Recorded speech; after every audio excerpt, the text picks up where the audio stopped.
অল্প করে রুটি করে বললাম এখন বাসন কোসন মাজবো, শাকগুলো ধুচ্ছি।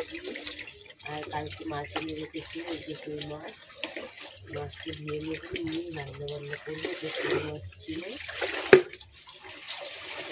শাকগুলো ধুচ্ছি, বাড়ি থেকে দিয়েছিল কালকে, তোমাদেরকে শেয়ার করতে পারিনি।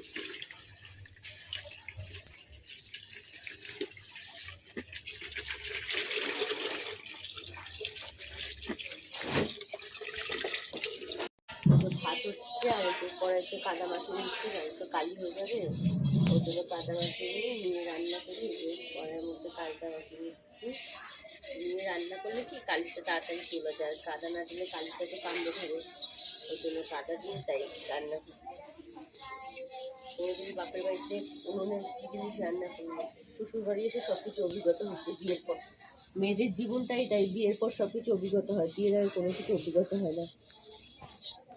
সে অভিজ্ঞতা এখন এই যে রাখছি কাটে। মাজলাম, দেখাতে পারলাম না, মাসি ছেলে এসেছিল, ওর সঙ্গে গল্প করতে করতে দেখানো হলো না। এখন এই হাঁড়িটা হচ্ছে, বাসন মাজা হচ্ছে, এখন ওগুলো কাচবো, কেচে মেয়েকে চান করাবো, ঘর মুছবো। হয়ে গেছে, এখন ভাত দিচ্ছি, আর আমার তো ঠান্ডা নাক দিয়ে যাচ্ছেই না, ঠান্ডা লেগে লেগে অবস্থা টাইট হয়ে যাচ্ছে। মানে ঠান্ডা বলতে কি, অ্যালার্জি, গরমকালটা আসলে আমার ব্যায়াম চালায়, এই নাকটা অ্যালার্জিতে বন্ধ হয়ে রয়েছে, সমানে নাক দিয়ে জল পড়ছে, একটু কাজ করলে নাক দিয়ে জল পড়ছে, আর ধুলো ঘাটলে, ধুলো তো ঘাটতে হবে, রান্না করলে সেই রান্নার জায়গা পরিষ্কার রাখতে হবে না, আর যেহেতু আমাদের ঘরের সামনে করি। রান্না করেছি, পটল ভাজা করেছি, শাক ভাজা করেছি, আর মাছের তরকারি করেছি।